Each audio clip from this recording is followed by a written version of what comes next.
Nabaha ba ang motor nyo? Wes! Punta na!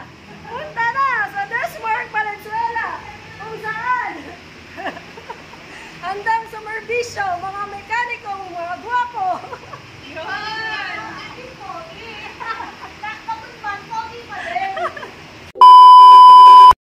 So guys, dun sa mga alam naman natin na dumaan po yung bagyong Karina. And talaga ang pinakatinamaan po is yung Metro Manila. Kaya naman, nakikita nyo ngayon guys, ayan, tumpok-tumpok po yung mga motorsiklong nandito. Puro mga nabaha, na nalubog sa baha. Ayan. Oh. So, mag-ready lang po kayo ng budget nyo guys ha, kasi medyo mahal po kapag nagpa-service tayo. And then, for your information guys, kung nabaha yung motor mo, ayan, para sa itong video na to. Okay? Doon sa mga bagong bili, sa mga naka-under warranty pa na mga motorsiklo, sakop ba siya kapag nabaha?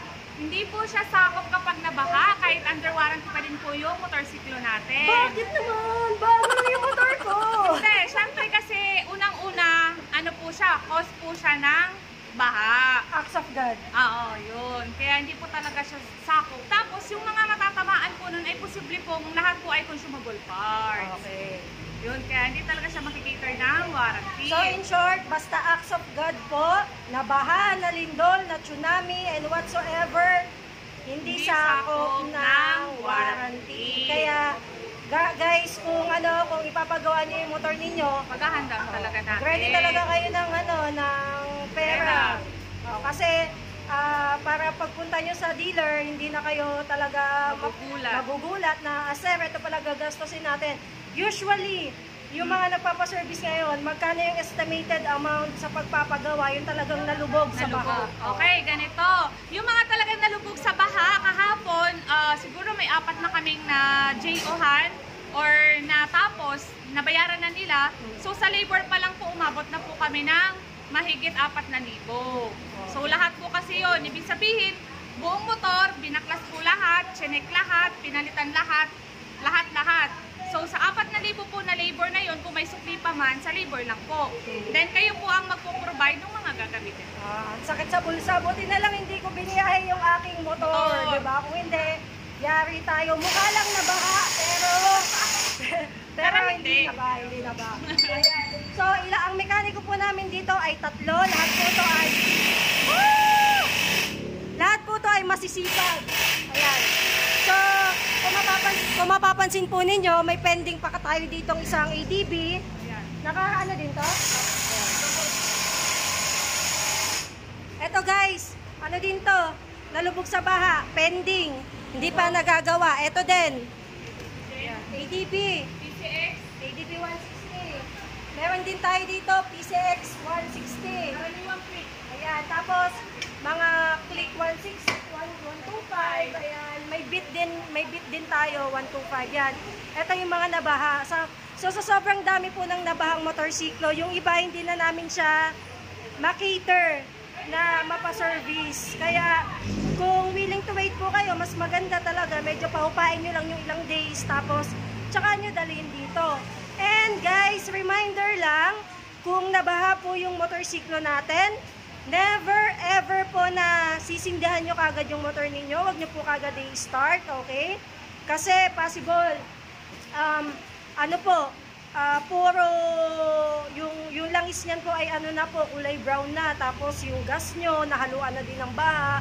So hindi po advisable na i-start po natin yung motor natin. So kailangan guys, ipa-change oil po muna natin bago natin siya i-start.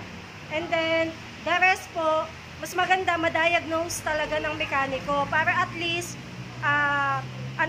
kumbaga kampante po tayo dun sa performance ng motor natin, kasi baka mamaya mag-start natin lalong magka-problem. So as of the moment guys, ayan. Ito, PCX. Meron pa tayo dito guys na mga nakabukas.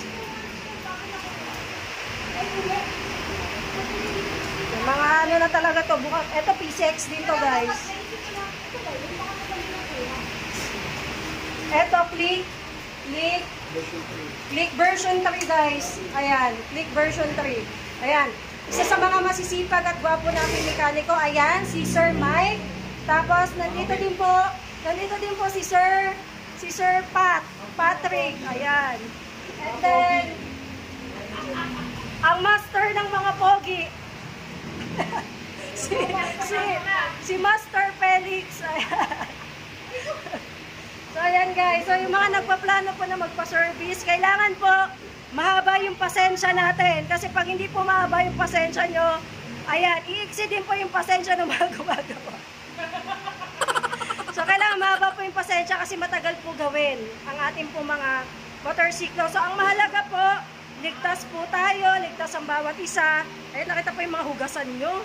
Ligtas po ang bawat isa and gamit lang po to, no? Ang importante, buhay po natin ay mga ligtas po. Ayan.